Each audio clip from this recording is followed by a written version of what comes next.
반갑습니다, 여러분. 저는 부산에 있는 동명대학교에 있는 조미경 교수입니다. 부산에서 와서 사실 좀 교통이 막힐까봐 좀 일찍 왔었습니다. 자, 저는 인공지능 기술을 이용해서 그 영상이라는 단어가 어려운 사람은 사진이라고 생각하면 돼요. 여러분 병원에 가면 참 많은 사진을 찍잖아요. 그 사진이라고 생각하면 돼요. 그 인공지능 기술을 이용해서 그 의료 사진을 보고 질병이 있는지, 암이 있는지 없는지를 판단하는 그런 연구를 하고 있습니다. 그래서 오늘 그 강연의 제목을 좀 길게 잡아봤는데요. 인공지능이 의료 영상을 의사보다 더 정확하게 볼 수 있을까라고 정해봤습니다. 자, 여러분들은 어떻게 생각하세요? 이 질문에 대해서 yes라고 생각하세요? 아니면 no라고 생각하세요? yes요? 자, yes라고 생각하시는 분 한번 손 들어볼까요? 우리 어린 친구들이 많이 손을 들고 있네요. 자, 아니다라고 생각하시는 분은? 아무도 없습니다. 저기 친구가 있네요. 자, 그러면 우리 강연을 들으면서 이게 yes인지 아닌지 혹은 yes라면 어떤 조건들이 필요한지 이런 것들을 한번 공부를 해보도록 합시다. 자, 인공지능 기술이 적용된 사례를 제가 두 가지를 소개할 거예요. 시간이 없어가지고 아주 많은 사례들이 있는데 두 가지만 이제 소개할 건데요. 자, 첫 번째 사례는 미국의 스탠포드 대학이라고 아시죠? 그 대학에서 2017년 이제 개발한 피부암을 진단하는 인공지능이에요. 자, 피부암은 피부에 생긴 점이 이제 변화되어 가지고 이제 암이 되는 거거든요. 근데 우리나라는 피부암 환자가 그렇게 많지 않아요. 근데 미국은 그 1년에 피부암 환자가 한 520만 명 생긴다고 그래요. 자, 대구 우리 인구가 몇 명이죠? 대구 인구 몇 명이죠? 한 300만 명 되나요? 250만 되죠. 그러면 대구 인구보다 훨씬 많은 사람들이 매년 피부암에 걸려요. 근데 피부암도 종류가 여러 가지인데 피부암 중에서 흑색종이라는 피부암이 있는데 이 피부암은 초기에 발견이 되어지면 그 수술하고 5년 뒤에 완치될 확률이 97%예요. 그러니까 별 문제가 안 되는 거죠. 그런데 말기에 발견이 되어지면 그 5년 뒤에 생존할 확률이 14%래요. 자, 우리나라는 위암 환자가 아주 많이 발생을 하는데요. 우리나라에서 그 위암 말기 환자가 5년 뒤에 생존할 확률이 40%입니다. 그러면 위암보다 피부암이 더 이제 무서운 질병이 되는 거죠. 그래서 미국에서는 이 피부암에 대한 이제 그 연구를 많이 하고 있고요. 그래서 그러면 이제 이 피부암을 어떻게 이제 진단을 하는지 한번 봅시다. 자, 두 가지 그룹의 점이 있는데요. 자, 위에 이제 파란색 그룹, 빨간색 그룹이 있는데 어느 것이 암일까요? 하나는 정상이고 하나는 암이에요. 자, 어떤 게 암일까요? 밑에 거, 그쵸? 자, 보기에도 암처럼 좀 이상하게 생겼죠? 자, 이 암을 진단할 때는 이 점의 모양을 보고 진단을 합니다. 그래서 첫 번째 보면 이 점이 약간 대칭 모양을 이루어요. 근데 밑에 있는 점은 비대칭 모양을 이루죠. 다음에 여기 두 번째는 이 점의 경계가 아주 뚜렷한데 밑에 있는 놈은 경계가 뚜렷하지가 않아요. 다음에 세 번째는 점들이 점점 색깔이 변화가 되고 그다음에 더 커지면서 안에 출혈이 발생을 해요. 그래서 내 피부에 생긴 점이 이런 현상이 발생하면 빨리 병원에 가야 돼요. 그래서 병원에 가면 피부과 의사 선생님이 휴대용 현미경을 가지고 이 피부의 점을 확대해서 이제 보면서 제가 조금 전에 이야기한 이런 특징들이 발견이 되는지를 살펴보는 거예요. 그래서 그런 특징들이 발견이 되어지면 이제 암이라고 이제 생각을 하고 이제 조직을 떼어서 검사를 하는 거예요. 자, 그러면 이 스탠포드 대학에서는 이 피부암을 진단하는 인공지능을 만들었는데요. 자, 이 스탠포드 공대 연구진이 18명의 피부과 의사랑 함께 만들었어요. 왜 이렇게 많은 피부과 의사가 필요했을까요? 자, 이 피부암 진단 인공지능을 만들 때는 딥러닝이라는 기술을 사용했어요. 혹시 여러분 딥러닝이라는 말 들어봤어요? 네. 요즘 너무 많이 듣고 있죠. 자, 그 이제 기술을 사용했는데 이 딥러닝이라는 기술을 사용하면 하기 위해서는 이 인공지능을 학습을 시켜야 돼요. 우리 초등학교 학생들도 많은데 학습이라는 말이 어려우면 공부를 시켜야 돼요. 인공지능에게 공부를 시켜야 되는데 공부를 시키려면 아주 많은 데이터가 필요해요. 근데 데이터만 필요한 게 아니고 그 데이터에 대한 정답도 필요해요. 우리 시험 공부할 때 문제지도 필요하지만 또 뭐가 필요해요? 문제지도 필요하지만 정답도 필요하죠. 맞춰가면서 공부를 할 수 있잖아요. 그것처럼 인공지능을 공부를 시키는데도 데이터도 필요하고 그 데이터에 대한 정답도 필요한 거예요. 그래서 이 연구진들이 이제 필요한 데이터들을 근처에 이제 피부과, 병원하고 인터넷에서 이렇게 모집을 했어요. 어느 정도로 이제 모집을 했다고 돼 있어요. 이게 거의 몇 개죠? 13만 개 정도를 모았어요. 자, 그러면 이 모든 피부에 생길 수 있는 모든 점들을 이렇게 이제 모은 거예요. 그러면 이 모은 각각의 피부 사진에 대해서, 점 사진에 대해서 정답을 진단을 해야 돼요. 자, 피부 이제 질병도 종류별로 있으니까 이 종류별로 분류를 하고 요 위에 있는 것들이 이제 양성이에요. 암이 아닌 거죠. 밑에 있는 것은 악성이에요. 이렇게 그 데이터에 대해서 정답을 매겨야 되는 거예요. 이렇게 정답을 매기는 것을 우리가 레이블 작업이라고 그렇게 이야기를 해요. 근데 여기에 시간이 아주 많이 소모가 되는 거예요. 물론 데이터를 모으는데도 시간이 많이 필요하지만 그 데이터에 이제 진단을 할 때 한 명의 의사만 진단을 하면 될까요? 될까요? 의사들마다 진단 결과가 다른 경우가 많아요. 그래서 이 병원에 가면 암인데 저 병원에 가면 암이 아니라고 할 수도 있거든요. 자, 그래서 의사들마다 진단이 좀 달라지기 때문에 정확한 레이블을 매기기 위해서는 한 명만 하는 게 아니라 여러 명이 진단을 해야 돼요. 그래서 정확한 이제 그 학습 데이터를 만들기 위해서 이 연구진들이 몇 명의 피부과 의사 선생님과 함께 했다고요? 18명이나 되는 의사 선생님들과 함께 요 각각의 이제 이미지에 대해서 이놈은 암이 아니고 이놈은 암이고 이런 이제 정답을 매기는 작업을 했다는 거예요.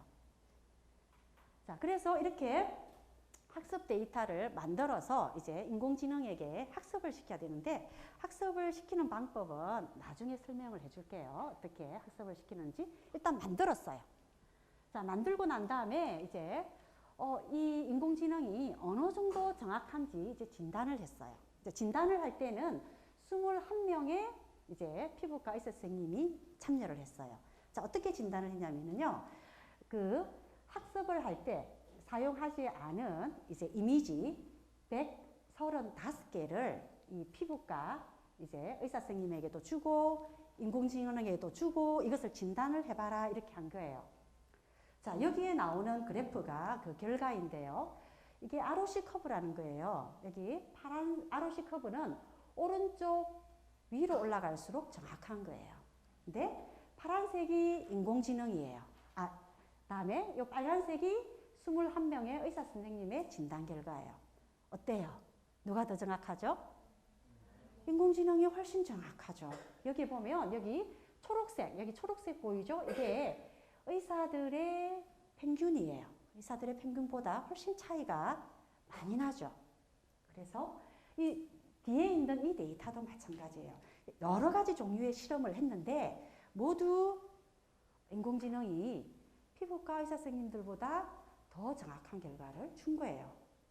자, 그러면 이런 인공지능 기술을 우리가 어떻게 이제 활용할 수 있는지 동영상을 한번 보도록 합시다.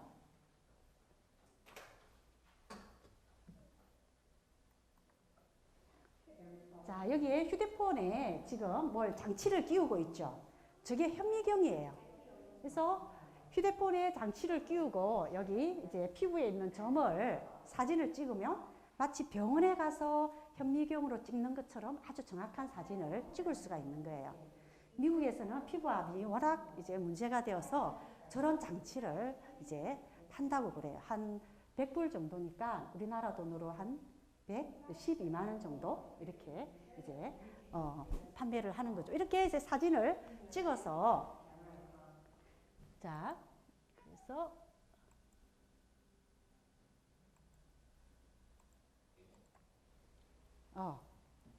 휴대폰으로 인공지능 서버로 전송을 하는 거예요. 그러면 인공지능 서버가 내가 전송한 사진을 보고 이것은 아니다, 아니다 판단을 해서 내 휴대폰으로 다시 전달해 주겠죠. 그러면 굳이 피부과에 가지 않더라도 이제 내 몸에 난 이 점이 암인지 아닌지를 이제 판단을 할 수가 있는 거예요. 그럼 암이라고 하면 그때 어떻게 하면 돼요? 피부과로 이제 가면 되는 거죠. 그다음에 두 번째 사례를 볼게요. 이 두 번째 사례는 우리나라 사례예요. 이 뷰노라는 이제 회사예요. 이 회사에서 서울의 아산병원과 함께 만들었다고 그래요. 이 우리 뼈 나이를 이제 판독하는 인공지능이에요. 어떨 때 뼈 나이를 판독하죠? 뼈 나이는 여러분들 키가 크지 않다든지 너무 이제 성숙하다든지 이럴 때 병원에 가서 엑스레이 사진을 이제 찍고 뼈 나이를 진단을 하는데요. 자, 어떻게 이전에는 어떻게 했냐면은요. 여기 이제 이 친구가 뼈 나이 이제 손을 엑스레이 사진을 찍었어요. 그러면 의사 선생님은 표준 엑스레이 사진을 가지고 있어요. 그러면 여기 책에 있는 요 표준 나이하고 요 환자의 친구의 사진하고 비교해 가면서 나이를 판단을 하는 거예요. 근데 이거 판단할 때 이제 한 3분 내지 5분 걸린다고 하네요. 근데 인공지능 기술을 이용해서 이 뷰노가 만든 뼈 나이를 판독하는 인공지능은 이미지를 딱 넣으면 1초 뒤에 결과를 딱 줘요. 그런데 의사가 진단한 나이랑 인공지능이 진단한 나이가 6개월 정도밖에 차이가 안 난대요. 그런데 이 판독하는 시간은 아주 빨라진 거죠. 그래서 대학병원에서는 저 뼈 나이를 판독하는 게 일주일에 한 200건 정도 된다 그러거든요. 그러면 200건이면 5분으로 잡아도 한 600분 정도의 시간을 의사 선생님이 여기에 소모를 해야 되는데 거의 1초 만에 되면 어때요? 200초 만에 되잖아요. 그러니까 이 인공지능이 의사 선생님들의 일을 많이 줄여주는 그런 일을 할 수가 있는 거예요. 자, 이 두 가지 사례를 살펴봤는데요. 자, 그러면 이제 우리가 이 조금 전에 살펴본 사례들도 그 병원에서 찍은 사진, 의료 사진을 보고 질병이 있는지 뼈 나이가 어떤지 이제 판독을 하는 거죠. 그래서 이 인공지능이 사진을 보고 사물을 이제 볼 수 있는 실력을 우리가 좀 알아봐야 될 것 같아요. 이 기술이 지금 어디까지 발달이 되었는지 한번 보도록 합시다. 자, 인공지능이 사진으로 사물을 구분하는 것이 사람보다 우수하다고 인공지능 연구하는 분들은 이야기를 해요. 또 이거는 실제 사실이에요. 언제부터? 2015년에 여기에 레스넷이라는 이제 딥 러닝 기술을 이용한 이제 모델이 이제 개발이 되었는데 이 이후에 나오는 인공지능, 딥 러닝을 이용한 인공지능들은 모두 사람보다 더 정확하게 사물을 판단을 해요. 그걸 어떻게 증명을 했냐고요? 자, 어떻게 증명을 했냐면은 1000가지 사물이 있는 사진을 인공지능에게도 주고 사람에게도 주었어요. 이 실험에 참여한 사람들은 스탠포드 대학교에 다니는 학생들이었어요. 그래서 1000가지 사진을 주고 이게 뭐니 하고 물어봤더니 인공지능은 잘못 알아맞추는 확률이 3.8%였어요. 하지만 사람은 5%나 되었어요.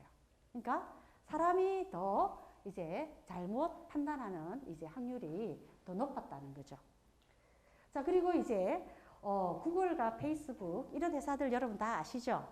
이런 회사들에서 이제 얼굴을 인식할 수 있는 인공지능을 만들었는데 정확도가 이렇게 이제 높아진 거예요. 자, 이렇게 사진으로 이제 인식하는 거 말고 동영상에서 또 사물을 인식하는 인공지능 기술도 많이 연구를 하고 있는데 그 대표적인 것이 자, 여기 유니버시티 오브 워싱턴이라고 미국에 있는 대학교에서 개발한 욜로라는 이제 인공지능이에요. 자, 이것은 우리가 얼마나 인공지능이 동영상에서 사물을 잘 보는지 동영상을 한번 보도록 할까요?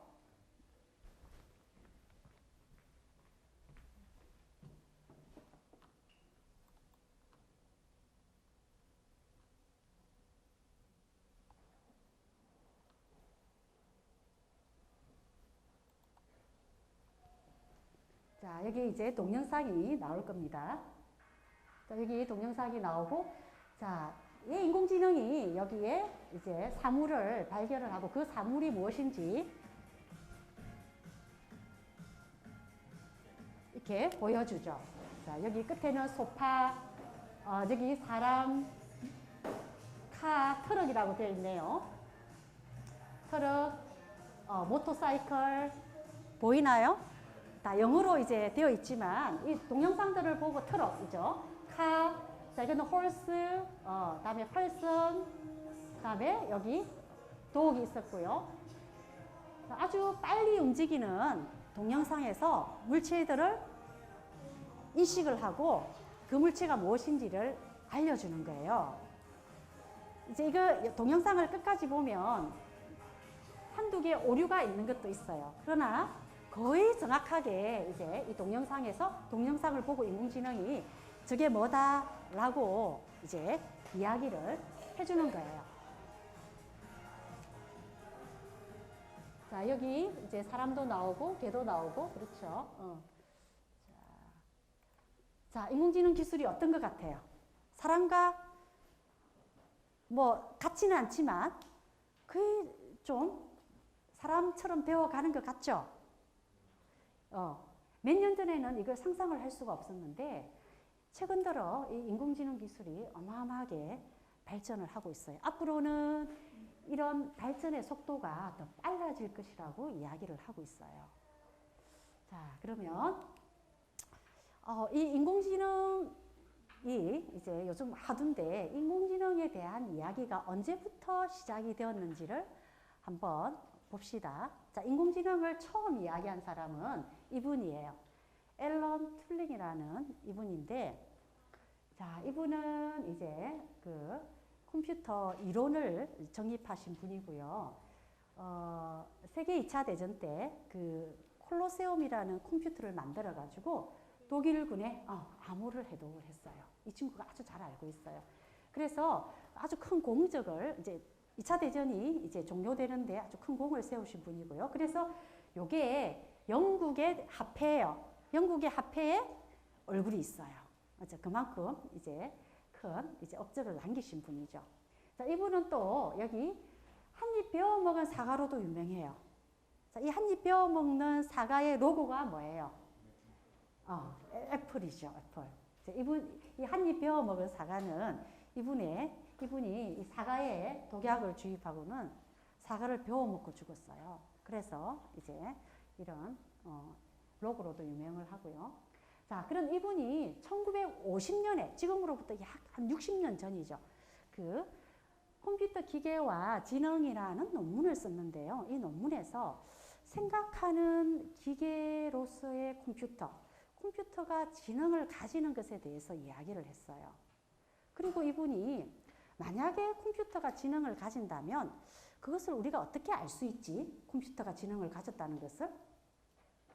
그렇게 이제 물으면서 컴퓨터가 지능을 가졌다는 것을 테스트하기 위한 방법을 제시했어요. 그 방법이 뭐라고요? 튜링 테스트라는 거예요. 우리가 이미테이션 게임이라고도 하는데요. 이건 어떤 테스트냐면은 사람이 어떤 사람과 이제 대화를 해요.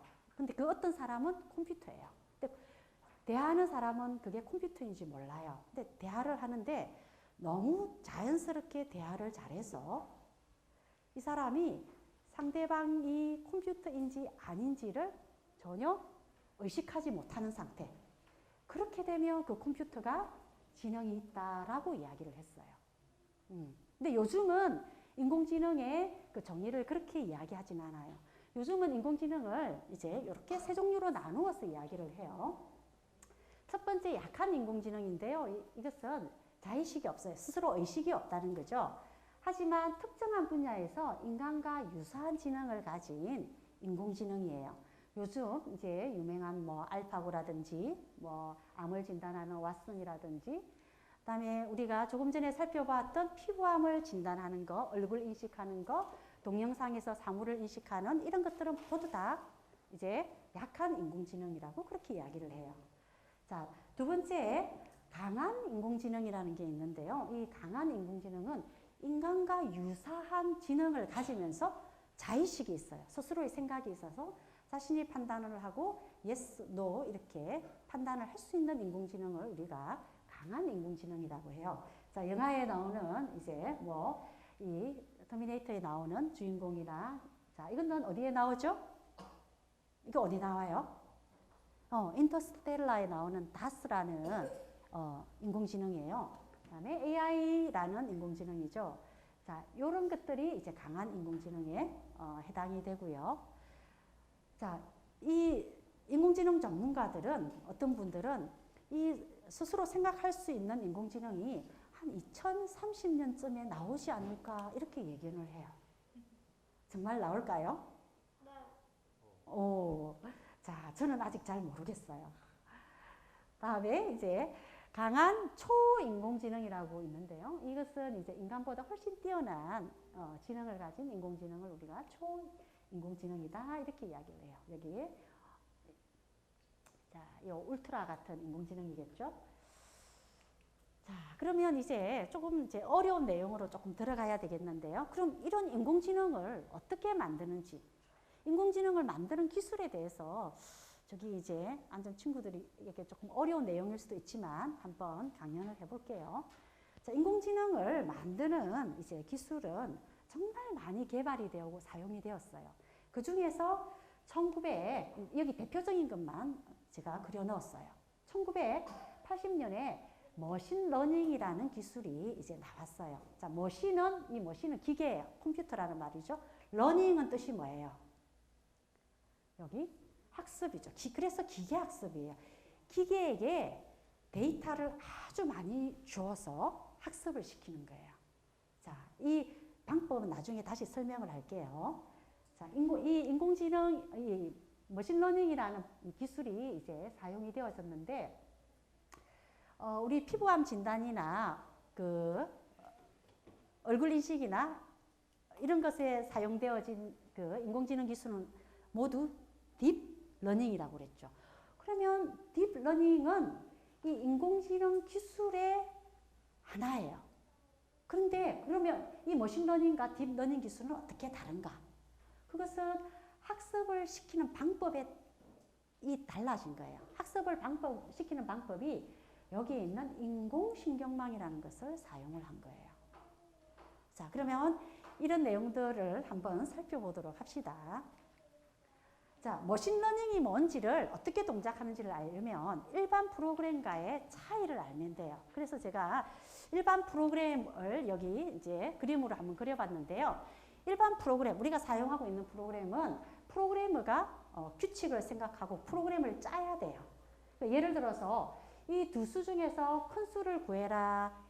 이런 이제 문제를 풀어야 된다 그러면 프로그래머가 두 수 중에서 큰 수를 찾아내는 규칙을 생각해서 이게 이제 컴퓨터 언어라는 건데요. 컴퓨터 언어로 이렇게 프로그램을 짜야 돼요.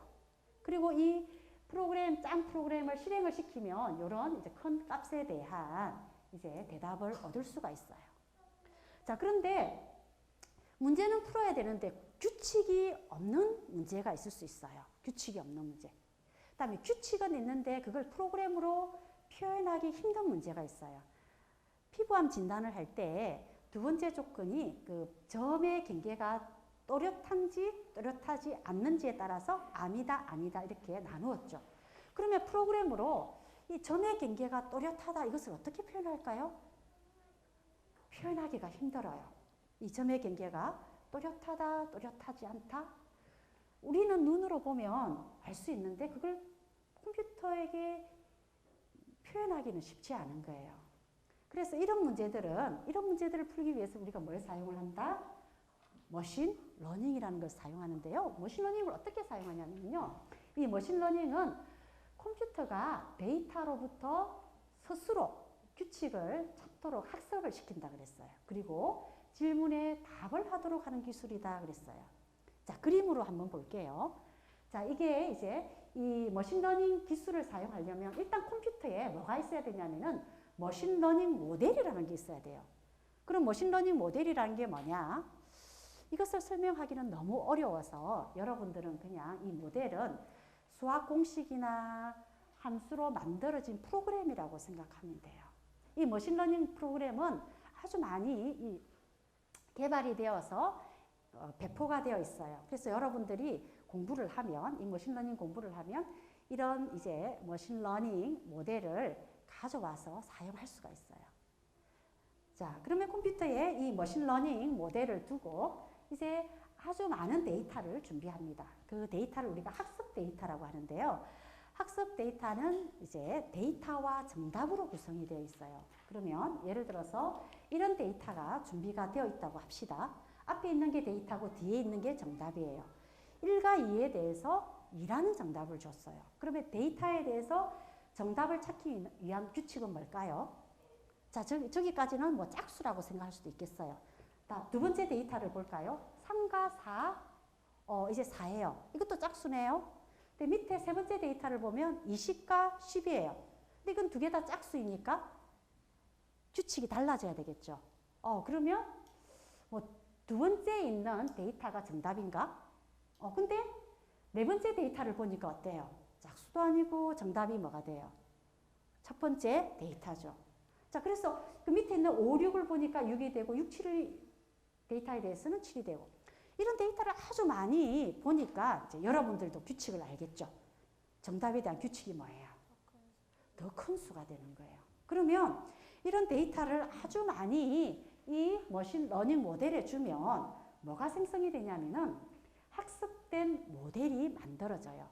그러면 이 학습된 모델은 두 수를 주면 어떤 수를 찾는 모델이다? 큰 수를 찾는 그런 지능을 가진 모델이 되는 거예요. 그래서 이 모델에 이제 우리가 원하는 데이터를 주는 거예요. 정답을 찾고자 하는 데이터를 주는 거예요.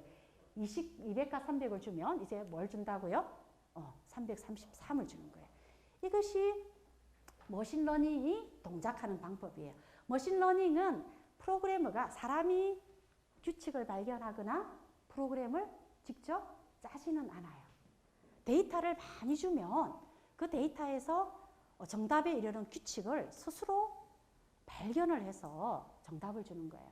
그래서 여기서 이제 우리가 사용한 이 머신러닝 모델이라는 게 아주 중요한데요. 이 모델은 이제 수학이에요.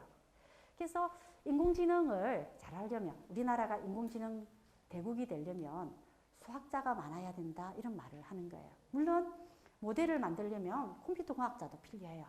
하지만 수학자도 필요한 거예요. 자, 그러면 다음 데이터를 한번 볼게요. 이런 데이터를 줬어요. 자, 이런 데이터를 줬어요. 자, 그러면 학습된 모델이 생길 테고, 자, 이런 이제 데이터를 입력으로 주면 정답을 뭘 줄까요? 533이요. 와, 너 천재니? 아니요. 너무너무 빨리 대답을 했어요. 자, 보세요. 자, 아직 발견 못한 사람들도 있어요. 자, 여기에 1과 2를 줬더니 3이 되었어요. 그 다음에 3과 4를 줬더니 7이 되고 뭐예요? 합을 구하는 거예요. 여기 10과 20을 주면 30이 정답이 나왔어요. 그러면 두 수를 주면 두 수에 대한 합을 구하는 이제 규칙이 있어요. 그래서 얘를 학습을 했더니 이 학습된 모델은 두 수의 합을 더하는 지능을 가지게 되고 이런 데이터를 주면 여기에 이런 대답을 주는 거예요.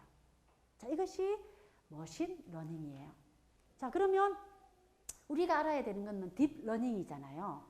딥러닝도 이런 머신러닝의 한 방법이에요. 그러니 딥러닝도 데이터를 많이 주어서 학습을 시켜요. 근데 일반적인 머신러닝 알고리즘과 다른 점은 자, 여기에 있어요. 여기에 모델에 뭐라고 적어 놓았어요? 깊은 인공신경망 모델이라고 적었어요. 깊은 인공신경망 모델. 다른 말로 하면 심청신경망. 좀 이게 한자가 들어갔어요. 한자가 힘든 친구들은 깊은 인공신경망 모델이라고 하면 돼요. 학습을 시킬 때 이 깊은 인공신경망 모델을 사용하는 것이 딥러닝이라는 방법이에요. 자, 그러면 우리가 이제 뭘 알아야 되겠어요? 여기에 있는 깊은 인공신경망이 뭔지를 알아야 되겠죠, 그죠? 자, 그러면 이 인공신경망이라는 것은 앞에 깊은 자는 빼고요. 인공신경망이라는 게 뭐냐면은 인간의 뇌를 구성하는 이제 신경세포를 뉴런이라고 하는데요. 이 신경세포를 이제 모방한 모델이에요. 자, 왜 인간의 모든 학습과 기억과 행동과 말과 아까 이 친구가 아주 대답을 잘했는데 이런 모든 지능들이 모두 다 어디에서 나와요? 뇌에서 나와요. 뇌에서. 그래서 어떻게 이렇게 뇌에서 이런 이제 지능적인 활동을 할 수 있는지를 연구를 했더니 뇌에 있는 여기에 뉴런, 뭐 이 동그랗게 된 게 뉴런이라고 생각합시다. 그다음에 뉴런과 뉴런을 연결하는 시냅스가 이제 인간의 이런 이제 지능을 이제 담당한다는 것을 알았어요. 그래서 인간이 학습하고 인간이 이제 그 생각하는 이런 구조와 비슷한 모델을 만들면 우리가 인공적인 지능을 만들어낼 수 있지 않을까 해서 이 뇌를 구성하는 가장 기본이 되는 이제 요소인 이 뉴런이라는 것을 이제 모방을 해서 인공신경망이라는 걸 만드는 거예요. 자, 그러면 우리가 인공신경망을 만들려면 이 뉴런의 구조를 알아야 되겠죠. 자, 이게 앞에 뉴런의 구조예요. 우리 중학생들은 뉴런을 배웠나요? 배웠어요? 대답이 없어요. 고등학생이에요. 자, 그러면 자, 뉴런의 구조를 아주 잘 알겠네요. 자, 뉴런은 이게 하나의 뉴런이에요. 이게 하나의 뉴런인데 뉴런은 이제 신호를 받아들이는 여기 가지돌기라는 게 있어요. 이 가지돌기가 아주 많아요. 하나의 뉴런에 가지돌기가 어마어마하게 있어요. 신호를 받아들이고요. 그래서 받아들인 신호를 여기 신경세포체라는 것에서 처리를 해요. 그리고 처리한 신호를 어디로 내보내주냐면은 이 축삭돌기라는 놈으로 내보내줘요. 자, 이게 이런 이제 구조가 뉴런이에요. 그러면 뉴런들이 아주 복잡하게 이제 얽혀 있다 그랬잖아요. 그럼 어떻게 연결이 되냐면은 연결되는 부위를 봤더니 이 뉴런의 이제 출력을 이제 주는 부분이 축삭돌기이니까 축삭돌기의 말단이 이제 요 다른 뉴런에 여기 신호를 받아들이는 가지돌기와 이제 연결이 되어 있는데 이 부분에 시냅스라는 것이 있대요. 시냅스. 그래서 이 시냅스에서 화학물질을 분비를 하는데 그 화학물질에 따라서 이 두 번째 뉴런이 받아들이는 신호가 다른 거예요. 여기서 신호를 보냈지만 시냅스의 강도에 따라서 두 번째 뉴런이 이 신호를 받아들이는 강도가 달라지는데 이런 시냅스의 이제 역할도 우리의 학습에 아주 중요한 역할을 한다고 알려져 있어요. 그러니 이제 우리의 뇌가 우리 뇌는 평균적으로 850억 개의 뉴런으로 구성이 되어 있다 그러거든요. 850억 개의 뉴런과 약 100조 개 가량의 시냅스로 되어 있는 이 뇌에 의해서 인간의 지능이 이제 만들어진다는 거죠. 그래서 이것을 모방한 것이 인공신경망이다. 그럼 어떻게 모방을 했는지 봅시다. 자, 이 내용은 상당히 이제 여러분들에게 조금 어려운 내용이 될 거예요. 그래서 이제 깊이 설명은 안 할 거예요. 자, 여기서 보면 가지돌기, 여기서 신호를 입력한다 그랬죠. 그래서 여기에 데이터를 입력하는 X0, X1 이런 입력 이제 데이터를 넣는 부분이 있어요. 자, 그리고 입력이 될 때 그 시냅스의 강도에 따라서 입력이 되어지는 이제 정도가 달라진다고 했어요. 그래서 이 입력 데이터에 연결되는 요 선이 이제 시냅스라고 생각을 하면 될 것 같고요. 이 시냅스의 그 강도를 나타내는 가중치 값들이 있어요. W0, W1 이런 것들이 있는데요. 자, 우리 뇌의 신호는 컴퓨터에서 어떻게 표현할 수 있냐면 숫자로 표현할 수 있어요. 뇌에서 우리가 신호를 보내는 것을 컴퓨터에 표현할 때는 뭐 10, 20, 30 이런 숫자로 우리가 표현을 할 수가 있거든요. 근데 여기서 예를 들어서 X1으로 이제 10이라는 신호가 들어왔어요. 근데 그 시냅스의 강도가 0.5였어요. 그럼 받아들이는 신호는 뭐가 돼요? 5가 되죠. 이처럼 여기 들어오는 모든 신호를 여기에 이제 동그라미로 되어 있는 요 노드에서 자, 이 표시가 어떤 표시죠? 시그마예요. 더하는 거죠. 합계를 내는 게. 모든 이제 들어오는 입력을 여기에서 더하는 거예요. 자, 여기 동그라미에 해당되는 것과 요 활성화 함수라고 되어 있는 것이 여기 신호를 처리하는 신경세포체라고 생각을 하면 돼요. 자, 그래서 여기서 다 더해서 그 값을 보고 요 함수가 이 신호를 이제 어떤 정도로 내보낼지를 판단을 하는 거예요. 그래서 이렇게 이제 컴퓨터에서 이렇게 이제 우리가 모델링을 할 수가 있어요. 자, 이렇게 모델링을 한 사람이 1957년이에요. 그러면 인공신경망이라는 것을 처음 만든 때가 1957년이라는 거예요. 이분은 미국 분이고요. 이분이 이제 이것을 만들어서 뉴런을 모방해서 이걸 만들고 그 이름을 퍼셉트론이라고 이렇게 지었어요. 그리고 이 퍼셉트론을 프로그램으로 짰어요. 이게 우리는 이제 쉽게 이해하려고 이제 그림으로 표현을 했는데 이걸 프로그램으로 짜서 이렇게 이제 두 종류의 데이터가 있으면 이 두 종류의 데이터를 이렇게 구분하는 이제 직선의 방정식 선분이 있으면 이런 데이터를 구분할 수 있는 그런 지능을 가지도록 학습을 할 수 있다는 것을 보였어요. 증명을 했어요. 자, 조금 좀 어려운 내용일 거예요. 그런데 1969년도에 사람들이 이제 인공신경망을 연구를 했는데요. 1969년에 민스키라는 분이 데이터가 주어지는 데이터가 이 직선으로 나누어지는 데이터는 학습이 되는데 여기에 있는 것처럼 이렇게 데이터가 이런 동그라미 데이터, 네모 데이터가 있는데요. 어떤 직선을 그어도 두 데이터를 서로 나눌 수가 없어요. 이 데이터는. 나눌 수 있는 방법은 어떻게 해요? 이렇게 꼬부랑진 곡선만 나눌 수 있는 거예요. 그래서 이분이 이런 문제가 주어지면 앞에 있는 퍼셉트론은 학습이 안 돼. 이런 경우에는 이런 복잡한 문제는 요 입력청과 출력청 사이에 중간청을 두어야만이 이 문제를 풀 수 있다고 증명을 해요. 앞에 있는 퍼셉트론에 비해서 이것을 다층 퍼셉트론이라고 하는데요. 청이 여러 개라고 해서 다층 퍼셉트론이라고 하는데 이 다층 퍼셉트론은 많은 이제 퍼셉트론으로 구성이 되어 있죠. 마치 우리 뇌가 이제 뉴런으로 연결된 것 같은 이제 구조로 되어 있어요. 자, 그런데 이분이 그 당시에 AI의 대가였는데 이런 다층 퍼셉트론은 이제 이 중간층을 이제 학습을 시킬 수 있는 방법이 없다. 가중치를 계산하는 방법이 없다라는 말은 이제 학습을 시킬 수 없다 이런 말이에요. 자, 이런 이야기를 해서 사람들이 이제 더 이상 인공신경망을 연구를 하지 않게 되었어요. 이 이후로 20년간 더 이상 연구를 안 했어요. 왜냐하면 이분이 그 당시 AI의 대가였고 상당한 영향력이 있는 분이었거든요. 학습이 안 된다고 하니까 더 이상 연구를 하지 않은 거죠. 자, 그런데 이제 그로부터 이제 몇 년 뒤, 20년 뒤인가요? 1986년도에 힌턴 교수님이 이제 이 중간층을 학습시키는 알고리즘을 개발을 해요. 그 알고리즘을 우리가 오류 역전파 알고리즘이라고 해요. 여러분들이 인공지능을 배우면 맨 먼저 배워야 되는 알고리즘이 이 알고리즘이에요. 어쨌든 여기에 이제 모델이 많은 뉴런들이 여러 층으로 있고요.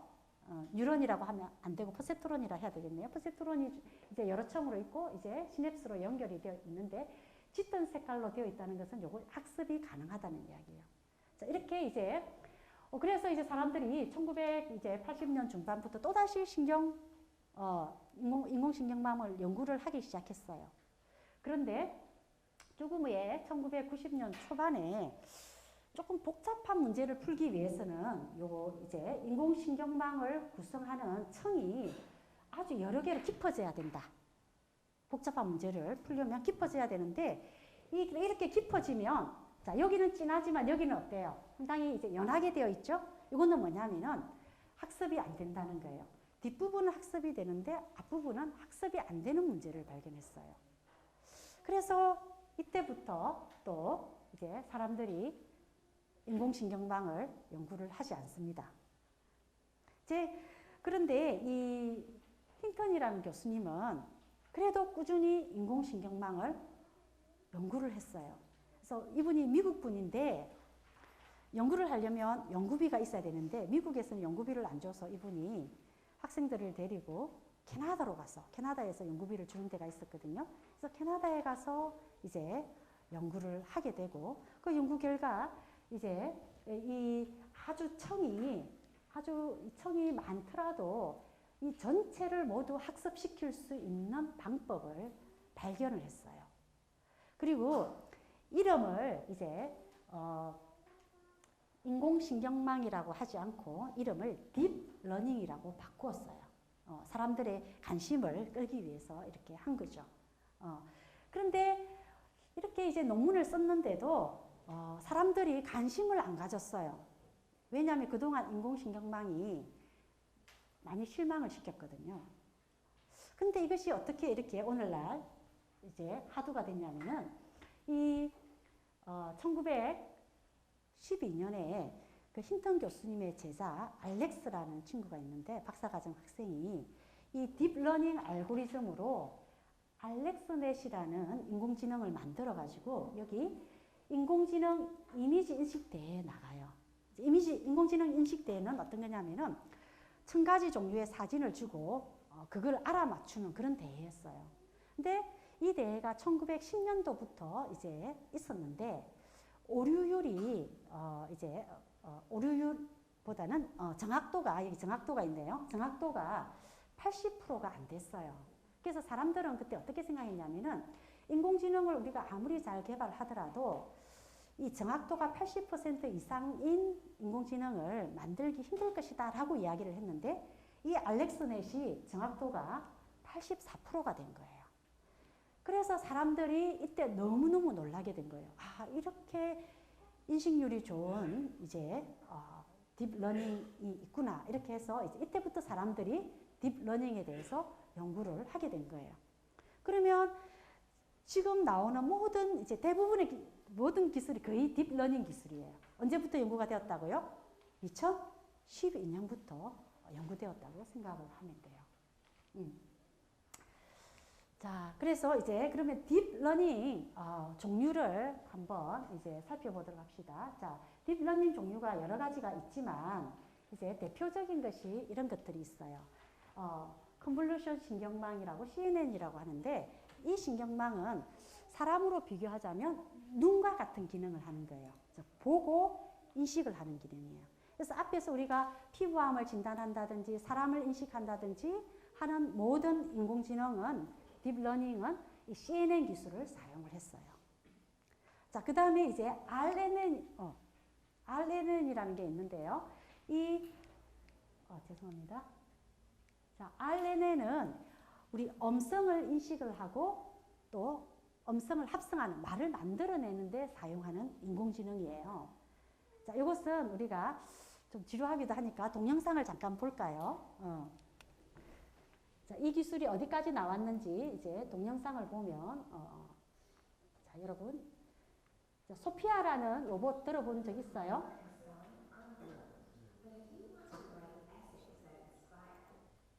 자, 여기에 앉아 있는 요 로봇이 소피아예요. 네. 자, 이분이 이제 영어로 이제 질문을 하죠. 그러면 이 인공지능이 이분의 음성을 모두 인식을 하고 있어요. 자, 그걸 어떻게 하냐면은 이 소피아가 대답하는 것을 보면 알 수가 있어요. 이렇게 질문을 했어요. 뭐, 누가 더 이쁘니? 이렇게 유치한 질문을 했어요. 그랬더니, 자, 인공지능 소피아가 어떻게 대답하는지 보세요.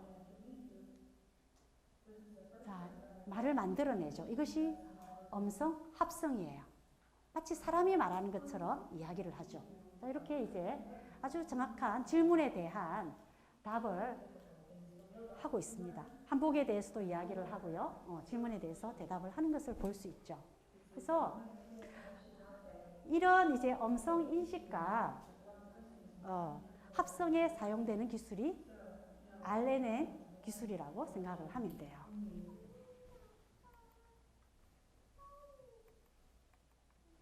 자, 또 이제 대표적인 게 이 가안이라는 게 있는데요. 가안은 인공지능으로 새로운 것을 만들어내는 거예요. 자, 이것은 이제 실제 존재하는 얼굴들이 아니에요. 배우들을 학습하고 난 다음에 만들어낸 것들이에요. 요즘 TV에서 인공지능으로 어떤 화가의 사진을 만들어낸다는 이야기도 하죠. 그때 사용되어지는 게 이제 이런 가안이에요.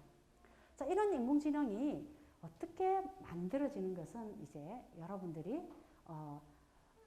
대학을 뭐 컴퓨터공학과나 이런 학과로 오면 이제 배울 수가 있게 되겠죠. 그래서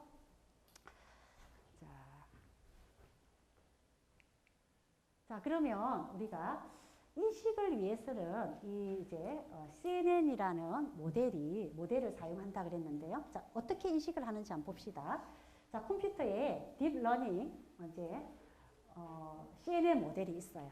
자 그러면 개와 고양이를 인식하기 위한 딥러닝 모델을 만들려면 일단 이 딥러닝 모델에 학습을 위한 데이터를 준비해야 되겠죠. 그래서 여기에만은 이제 개와 고양이의 사진을 준비를 했어요. 근데 데이터를 줄 때 뭐랑 같이 함께 줘야 된다 했죠? 정답과 함께 줘야 된다 했죠. 그래서 이 사진과 함께 여기에 있는 정답을 함께 주어서 이 모델을 학습을 시키는 거예요. 자, 그러면 이 CNN 모델은 이제 자, 여기서 중요한 것은 여기 이 데이터의 숫자가 아주 많아야 정확한 학습을 할 수가 있어요. 그래서 보통 수백 개, 수천 개의 데이터를 사용한다고 그래요. 자, 그래서 이제 이 CNN 모델로 학습을 하면 이제 개와 고양이를 이제 구분할 수 있는 그런 이제 모델이 학습이 되어지는 거예요. 그래서 이제 여기에다가 이런 이미지를 주면 이런 이제 답을 주는 거죠. 자, 그러면 이 머신러닝과 딥러닝의 차이를 한번 봅시다. 이 머신러닝은 여기 이제 고양이와 개의 사진을 그냥 딥러닝 모델에 넣어주면 돼요. 반면에 머신러닝은 이 이미지를 그냥 모델에 넣으면 안 돼요. 그럼 뭘 넣어야 되냐면은 사람이 보고 이 개와 고양이를 어떻게 구분을 하지? 개와 고양이의 특징이 뭐지? 이것을 먼저 분석을 해서 그럼 개와 고양이는 얼굴 모양이 다르고 귀의 행태가 다르고 입의 구조가 다르니까 이런 입의 모양, 얼굴 모양, 귀의 행태, 입의 구조 이런 특징을 뽑아서 이건 이제 사람이 뽑아야 되는 거예요. 뽑아서 그 특징을 이 머신러닝에 입력으로 줘야 돼요. 그러니까 딥러닝보다는 뭐예요? 사람의 해야 될 일이 더 많은 거죠. 정확도도 더 떨어지고요. 자, 그럼 이제 이 기계에게, 컴퓨터에게 세상을 이제 보는 눈을 주기 위해서는 어떻게 해야 될까? 그것은 우리가 태어나서 어떻게 보게 되었는지를 생각하면 돼요. 우리가 태어나서 여러 가지 사물을 보고 학습을 하면서 이게 무엇이다 라는 것을 인식을 하거든요. 그렇기 때문에 인공지능에게 사람과 똑같은 이제 눈을 주기 위해서는 모든 사물을 어떻게 해야 되겠어요? 학습을 시켜야 돼요. 데이터를 주어서. 그러면 자, 여기 있는 의자를 이제 학습을 시키기 위해서도 의자 사진 하나만 주면 되겠어요? 안 되겠죠. 아주 많은 의자 사진을 종류별로 주어서 학습을 시켜야 돼요.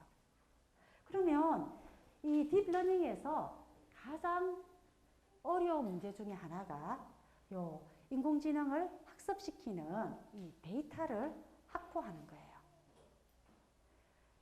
자, 그래서 어떤 분이 스탠포드에 있는 페이페이 리라는 분이 앞으로 인공지능이 발전을 하려면 이런 학습 데이터가 먼저 만들어져야 되겠구나. 이것이 없이는 인공지능의 발달이 있을 수 없겠구나라고 생각하고 2007년도부터 이 학습에 사용할 사진을 모으기 시작했어요.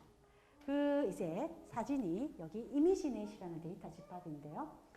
그래서 이 교수님이 학생들과 함께 이 이미지 사진을 모았는데요. 약 2만 2천 개의 이제 사물 데이터를 모았어요. 각 데이터마다 이제 아주 여러 장, 1000장 이상의 사진을 모아야 되니까 전체적으로 1,500만 장의 이미지를 모아서 모두가 다 여기 레이블을 단 거예요. 그러면 인공지능을 이제 연구하고 싶은데 훈련 데이터가, 학습 데이터가 필요한 사람들은 이분이 만들어 놓은 이 데이터를 가져가서 이제 사용을 이제 하는 거죠. 그래서 이분이 만들어 놓은 이 이미지넷이라는 데이터가 우리 인공지능을 발전시키는데 아주 큰 기여를 했어요. 지금도 여러분들이 이 이미지넷 홈페이지에 들어가면 이 사진을 다운로드 받을 수가 있어요. 자, 그러면 이제 그 마지막으로 인공지능 이미지 인식 대회라는 것을 한번 소개를 할게요. 이것은 이제 조금 전에 설명한 그 이미지넷 데이터를 가지고 그 이미지가 무엇인지를 얼마나 잘 알아맞추는지를 이제 알아맞추는 그 대회예요. 그 인공지능 모델을 개발을 해서. 그래서 이게 그 이미지넷은 22,000 종류의 데이터가 있지만 이 대회에서 사용한 이미지는 1000가지 종류의 데이터를 사용해요. 그러니까 1000가지 종류의 데이터를 주고 알아맞추게 하는 거죠. 2010년부터 이 대회가 시작이 되었는데요. 2010년과 2011년에 나온 이 두 개의 모델은 그 머신러닝 알고리즘이에요. 이 머신러닝 알고리즘을 사용했을 때는 자, 여기 나오는 수치는 그 오류율이에요. 오류율이 이제 잘못 알아맞춘 비율이죠. 28% 이제 26%니까 정확도는 72%, 74% 이렇게 되는 거죠. 그래서 이제 2011년쯤에 이제 사람들은 인공지능을 아무리 잘 만들더라도 정확도가 80% 이상은 되지 않을 거라고 이야기를 한 거예요. 그런데 여기에 알렉스넷이 2012년에 딥러닝 기술을 이용해서 그 딥러닝 기술 중에서 특별히 CNN 기술이죠. 보는 거니까 이걸 이용해서 이제 대회에 참석해서 1등을 먹었어요. 이때 정확도가 84%였어요. 자, 그리고 그 이후에 개발된 것들을 볼게요. 오류율이 어떻게 됐어요? 오류율이 점점 떨어져요. 그래서 여기에 2015년에 레슨넷은 이제 3.6%라고 이야기를 했죠. 사람보다 더 오류율이 떨어지는 거죠. 그리고 그 뒤에 2016년, 2017년 뭐예요? 점점 더 떨어지고 있죠. 그래서 사물을 보는 눈이 사진을 보고 이게 뭔지를 알아맞추는 것이 컴퓨터가 사람보다 더 정확하게 한다는 거예요. 자, 여기까지가 이제 인공지능 이제 기술의 현주소예요. 자, 그럼 잠시 제가 하고 있는 연구 잠깐만 소개를 하고 이제 마칠게요. 저는 그 사진 중에서도 이제 병리 영상, 병리 사진을 다루어요. 자, 그 병리 사진이 뭐냐면은 그 여러분들이 아파서 병원에 가면 그 암인지 아닌지를 진단을 하기 위해서 조직을 떼요. 그러면 그 조직을 떼어서 여기에 있는 자, 이 유리 슬라이드에 조직을 붙이고 병리과에 있는 의사 선생님이 이 현미경을 이용해서 이 조직을 최대 500배까지 확대해서 세포 모양을 본대요. 그 세포 모양을 보고 이것이 암이다 아니다를 판정을 하는 거예요. 그래서 암이다 아니다를 판정하는 것은 이제 뭐 각 분과의 의사 선생님이 아니고 병리과 의사 선생님이 한다고 그래요. 자, 그런데 이제 이 디지털 병리라는 게 소개가 되었어요. 이 디지털 병리가 뭐냐면은 유리 슬라이드에 이제 조직을 놓고 현미경으로 보지 않고 그 유리 슬라이드에 있는 조직을 스캔으로 이제 스캔을 해서 이미지로 저장을 하는 거예요. 그러면 의사 선생님들은 이제 현미경으로 안 보고 뭘 볼 수 있죠? 이미지, 컴퓨터를 이용해서 이미지를 보고 암이다 아니다를 진단을 할 수 있는 거예요. 자, 그러면 제가 그 이미지를 한번 보여드릴게요. 자, 유리 슬라이드 한 장의 그 이미지를 우리가 홀 슬라이드 이미지에서 WSI라고 하는데요. 그 한 장을 스캔을 하면 평균적으로 용량이 4.6기가 정도 돼요. 한 영화 한 2편 정도 되는 거죠. 근데 의사 선생님들이 500배까지 확대를 한다 그러는데 500배까지 확대를 하려면 한 70기가 정도 돼요. 어마어마한 용량이죠. 자, 그러면 한번 이제 이 디지털 병리 이미지를 한번 보도록 합시다. 세 개의 이미지를 보여줄 텐데요. 하나는 정상이고 하나는 암이고 하나는 암은 아니지만 약간 변형이 시작된 암이 될 수도 있는 그런 이미지들을 보여줄 거예요. 자, 먼저 정상부터 볼게요. 자, 이게 하나가 홀 슬라이드 이미지예요. 유리 슬라이드 한 장이라는 거죠. 자, 그래서 얘를 안으로 들어가 보면 자, 의사 선생님들이 현미경을 보는 것처럼 확대를 해볼게요.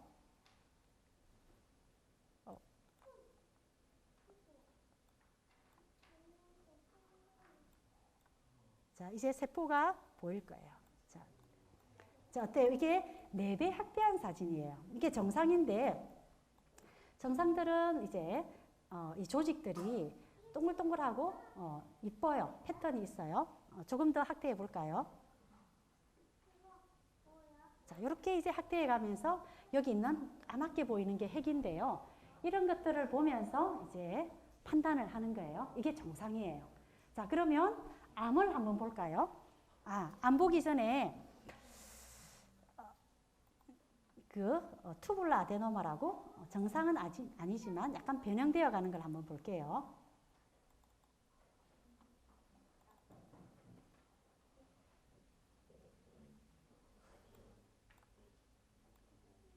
자, 이랬는데, 자, 어때요? 아까 본 정상하고는 조금 다른 모양을 가지고 있죠? 자, 이게 이제 변형이 시작된 세포 모양이에요. 자, 이게 1.25배 확대한 거예요. 자, 조금 더 확대하면 이제 이게 5배 확대한 건데 이런 모양을 띄는 거죠. 자, 그럼 마지막으로 암을 한번 볼까요? 자, 암은 어떤 형태를 보일까요?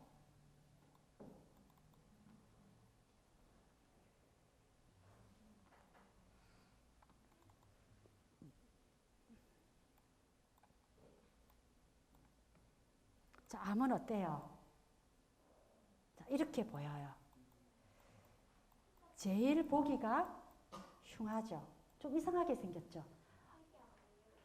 핵이 아주 많아져요. 한번 보여줄게요.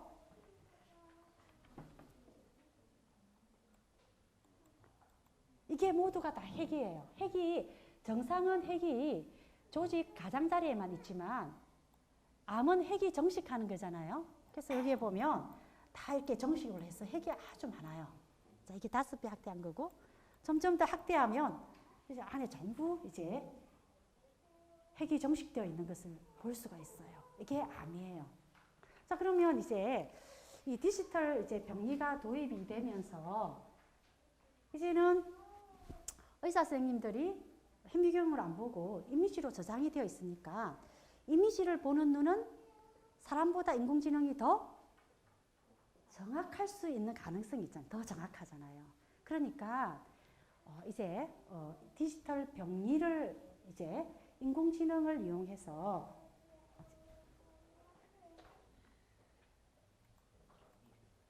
진단을 하는 연구가 아주 많이 이루어지고 있어요. 저도 이제 이런 연구를 하는 거예요. 그래서 여기 있는 것처럼 인공지능이 이 WSI를 사람보다 더 정확하게 이제 분류할 수 있는 가능성이 있기 때문에 그런 거예요. 그래서 이제 뭐 몇 가지 이제 연구를 좀 소개를 하면요. 여기에 이 WSI를 받아가지고 이 이미지가 너무 크기 때문에 이거를 한꺼번에 이제 인공지능 모델에 못 넣어요. 그럼 어떻게 하느냐? 이렇게 작은 단위로 잘라서 넣어야 돼요. 이걸 이제 패치라고 하는데 잘라서 넣어가지고 이제 이게 암인지 아닌지 이제 판단을 할 거고요. 자, 이거는 이 사진만 하나 이제 소개를 할게요. 이거는 이제 홀 슬라이드를 보고 병리학자가 암인 영역을 이제 표시한 거예요. 자, 옆에 있는 것은 인공지능이 표시한 거예요. 어때요? 의사 선생님과 선생님이 한 거하고 인공지능이 한 것이 거의 비슷하죠. 이렇게 이제 인공지능이 이제 찾아주는 거예요. 자, 그러면 이렇게 인공지능을 사용을 하면 어떤 장점이 있냐면은 병리학자 선생님들의 작업량을 아주 많이 줄여줄 수 있어요. 그리고 선생님들마다 진단이 다른 경우가 있잖아요. 이게 그게 주관성의 문제인데 인공지능은 데이터만 같으면 어때요? 항상 같은 결과를 주거든요. 그래서 이제 이런 이제 인공지능이 가진 그런 장점들도 있습니다. 자, 저도 이제 이런 연구를 했고요. 자, 그래서 이제 저도 이런 이제 홀 슬라이드로부터 이제 이미지를 잘라서 학습을 시키고 자, 이렇게 암이 있는 영역을 이렇게 찾아봤어요. 그래서 아주 잘 찾아주는 것을 확인을 했어요. 그래서 이렇게 이제 크기별로 이제 찾아서 이 전체 이미지가 암이다 이렇게 이제 표시를 했어요. 빨간색이 암으로 표시를 했거든요. 자, 그런데 이런 연구는 어떤 문제가 있냐면은 블랙박스라는 문제가 있어요. 이 블랙박스가 뭐냐면은 이 CNN이라는 인공지능 모델이 암인지 아닌지를 이제 학습을 해서 판단을 해주는데 안에 어떻게 학습이 되었는지 우리가 알 수가 없어요. 어떤 형식으로 학습이 되었는지 볼 수가 없어요. 그래서 블랙박스예요. 그래서 얘가 이 이미지를 암으로 진단을 했는데 왜 암으로 진단했는지 알 수가 없어요. 그래서 이것이 문제예요. 근데 잘못 진단하는 경우도 있어요. 인공지능이. 그럼 그 잘못 진단한 것을 왜 잘못 진단했는지 알 수가 없어요. 이제 그런 문제가 인공지능이 가지고 있어요. 그래서 이제 또 다른 연구가 있는데요. 이런 연구들은 좀 생략을 할게요. 시간이 너무 지나서. 자, 그래서 정리를 좀 할게요. 자, 제가 처음 인공지능이 의료 영상을 의사보다 더 정확하게 볼 수 있을까라고 물었는데 이제 대답을 할 수 있겠죠. 예. 그런데 전제 조건이 있어요. 어떤 전제 조건이죠? 그렇죠. 학습을 하기 위해서는 뭐가 필요해요? 아주 방대한 데이터 집합과 데이터 집합만 있으면 안 되죠. 뭐가 필요해요? 정답이 필요해요. 그래서 이 정답을 우리가 이제 정하기 위해서는 아주 많은 사람들이 참여를 해서 참여하는 그런 작업이 필요한 거예요. 자, 그리고 이제 의료 영상만을 볼 때는요, 이 인공지능이 의사가 보지 못하는 미세한 변화나 특징을 더 잘 볼 수가 있어요. 하지만 인공지능의 문제는 뭐다? 블랙박스의 문제가 있다. 자신이 진단을 하고도 왜 그렇게 진단했는지 그 이유를 설명을 못 해주는 거예요. 자, 이것이 이제 우리가 더 연구를 해야 되는 그런 부분들이에요. 그래서 앞으로 의료 영상과 인공지능에 대한 전망은 이 인공지능이 더 정확하게 보기 때문에 그 의료 영상, 뭐 디지털 병리를 포함해서요, 이 의료 영상에 대한 인공지능의 활용은 피할 수 없을 것 같아요. 의사 선생님들에게 가능한 그 오진율도 줄여주고요, 시간도 절약해 주거든요. 그래서 앞으로는 이 의사와 인공지능이 함께 진단하는 그런 방향으로 갈 것이다. 이렇게 이야기를 하고 있어요. 아까 그 오류 역전파 알고리즘을 개발한 그 힌턴이라는 교수님은 그랬어요. 공식 책상에서 앞으로 이제 몇 년 안에 뭐 이제 영상 진단학과는 없어질 것이다. 왜? 인공지능이 더 잘 진단을 해서. 근데 꼭 그런 것은 아니라고 봐요. 앞으로 이제 방향은 아마 이 의사와 인공지능이 함께 진단하는 그런 방향으로 이제 갈 것이다. 이렇게 예측을 하고요. 근데 인공지능을 더 활용하기 위해서는 이제 블랙박스 문제를 해결하기 위해서 이제 자신이 이제 판정한 것에 대한 설명을 할 수 있도록 설명 가능한 인공지능에 대한 연구가 필요해요. 이거를 개발하기 위해서 많은 이제 학자들이 연구를 하고 있어요. 그리고 이제 대량의 데이터가 아니더라도 이제 학습이 가능한 그런 이제 모델을 이제 개발하는 그런 연구들도 많이 하고 있습니다. 그래서 여러분들 중에도 그런 연구를 하는 사람이 나오면 좋겠네요. 자, 저의 강의는 여기까지입니다.